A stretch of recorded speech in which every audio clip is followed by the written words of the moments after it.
আসসালামু আলাইকুম এভরিওয়ান। আজকের ভিডিওতে আমরা অনুশীলনী 12.1টা সমাধান করার চেষ্টা করব। তো 12.1টা শুরু করার আগে আমাদেরকে বইয়ের 227 নম্বর যে পেজ আছে সেখানের এই ছকটা খেয়াল করতে হবে। এই ছকের মধ্যে দেওয়া আছে যে যদি দুইটা সমীকরণ আমাদের কাছে দেওয়া থাকে, যেমন একটা সমীকরণ হচ্ছে এই যে এটা, আর একটা সমীকরণ হচ্ছে এটা। এই সমীকরণ দুইটার মধ্যে x এর যে সহগ সেটা হচ্ছে a1 আর a2, কারণ দুইটা সমীকরণের দুইটা x এর সহগ, আর y এর সহগ হচ্ছে b1 b2, আর ধ্রুবক পদ হচ্ছে c1 এবং c2। তো a1 by a2 equal b1 by b2 যদি হয় তাহলে আমাদের মূলগুলো হবে সমঞ্জস, অনির্ভরশীল এবং একটিমাত্র সমাধান বা মূল থাকবে। যদি x এর সহগ অর্থাৎ a1 by a2 equal b1 by b2 equal c1 by c2 হয়ে থাকে তাহলে মূলগুলো হবে সমঞ্জস, নির্ভরশীল এবং অসংখ্য। আর যদি a1 by a2 equal b1 by b2 হয় কিন্তু c1 by not equal c1 by c2 হয় তাহলে আমাদের মূলগুলো হবে অসমঞ্জস, অনির্ভরশীল এবং কোনো মূলই থাকবে না। এবার এই যে এই অংশ বলা আছে যদি a1 by a2 not equal b1 by b2 হয় সমীকরণ জোট সর্বদা সমঞ্জস এবং পরস্পর অনির্ভরশীল, সেক্ষেত্রে একটি মাত্র সমাধান থাকবে। এবং a1 by a2 equal b1 by b2 হলে সমীকরণ জোট সমঞ্জস, পরস্পর নির্ভরশীল, সেক্ষেত্রে অসংখ্য সমাধান থাকবে। তো আমরা আমাদের বইয়ের 4 নম্বর অঙ্কটায় চলে যাব। 4 নম্বর অঙ্কটায় দেওয়া আছে হচ্ছে 3x প্লাস 2y ইকুয়াল 0, এটা একটা সমীকরণ, এবং আরেকটা সমীকরণ হচ্ছে 6x প্লাস 4y ইকুয়াল 0, এটা আমাদের 2 নম্বর সমীকরণ। এবার এখানে x এর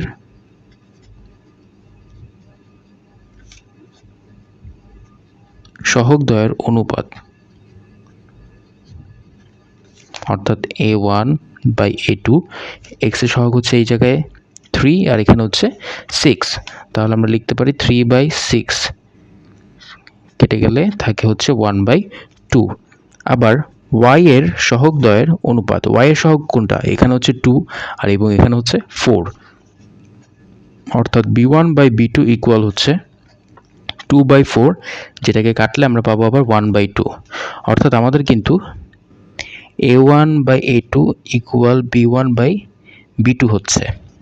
এটা হলো আমাদের বইয়ের মধ্যে আমরা দেখছিলাম একটু আগেই যে a1 বাই a2 এবং b1 বাই b2 সমান হলে সমীকরণ জোট সমঞ্জস এবং পরস্পর নির্ভরশীল থাকবে এবং সমাধান থাকবে অসংখ্য। তাহলে আমরা লিখতে পারি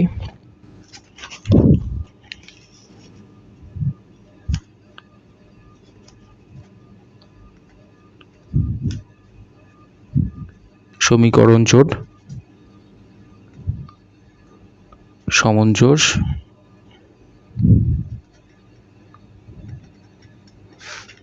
পরস্পর নির্ভরশীল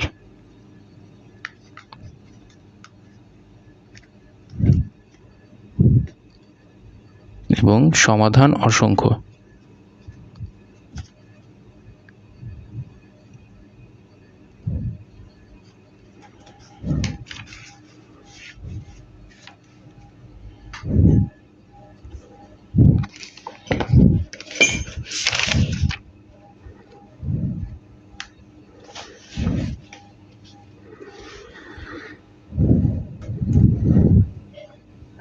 এবার আমরা 9 নম্বর অঙ্কটা চলে যাব।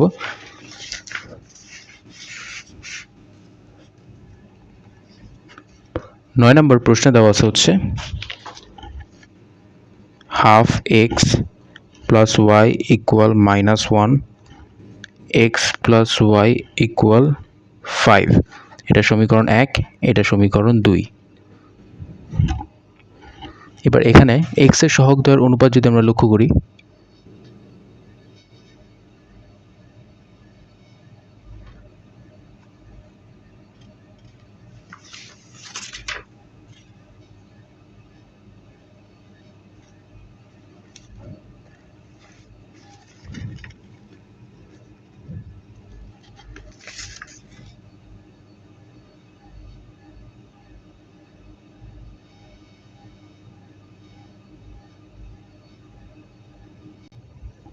এখানে এক্স এর সহগদ্বয়ের অনুপাত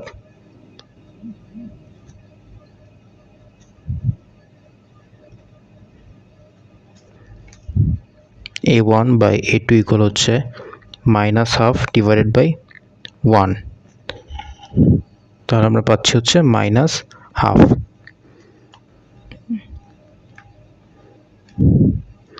আবার y এর সহগদ্বয়ের অনুপাত অর্থাৎ b1/b2 ইকুয়াল, আমরা পাচ্ছি হচ্ছে এখানে y এর সহগ হচ্ছে 1 আর এই জায়গায় y এর সহগ হচ্ছে 1 অর্থাৎ 1/1, যেটা এখানে 1।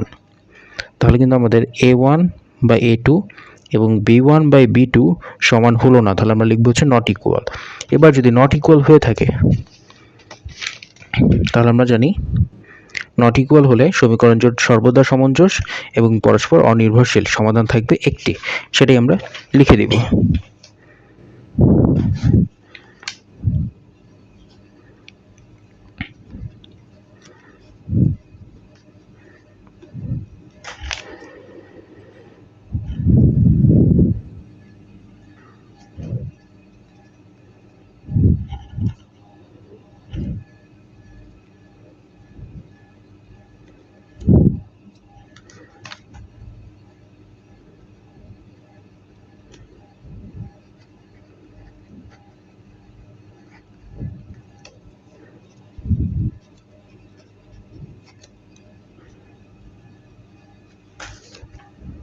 এটা গেল আমাদের 9 নম্বরের উত্তর। এবার আমরা 7 নম্বরটা দেখব।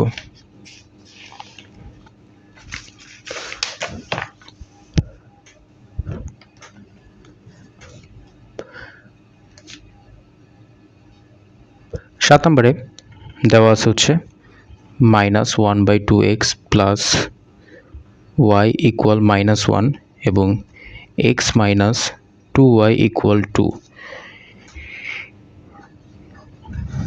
এটা আমাদের সমীকরণ 1, এটা আমাদের সমীকরণ 2।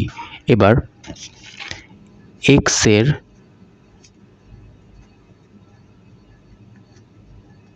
সহগদ্বয়ের অনুপাত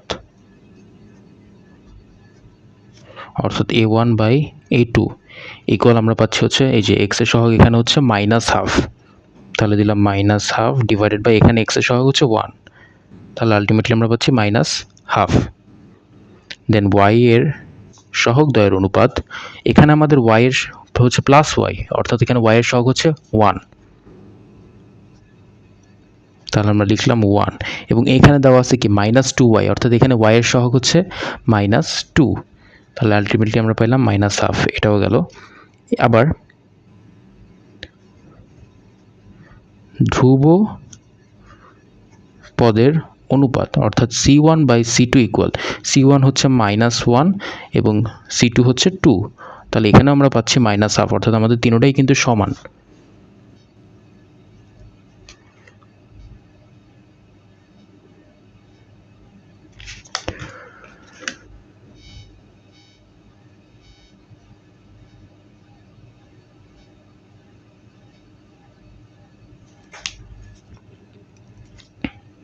তাহলে এখানে আমরা লিখতে পারি a1/a2 equal b1/b2 equal c1/c2। তিনটাই যদি সমান হয় তাহলে আমাদের সমীকরণ জোটটা কেমন হবে? তিনটাই যদি সমান হয় তাহলে আমাদের সমীকরণ জোট হবে সমঞ্জস, নির্ভরশীল এবং অসংখ্য। এখানে আমরা লিখব সুতরাং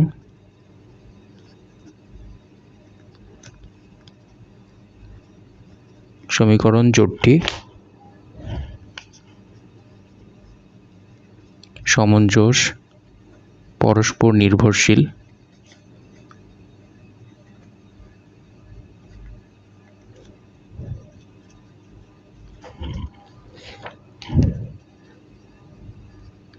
এবং সমাধান অসংখ্য। এই তো, তাহলে এটা চলে গেল আমাদের 7 নম্বর। সবগুলো ম্যাথ এরকমই, এখানে তেমন একটা কঠিন কিছু নাই। তাহলে আমরা 12.1টা শেষ করে দিচ্ছি, এখন আমরা 12.2তে চলে যাব।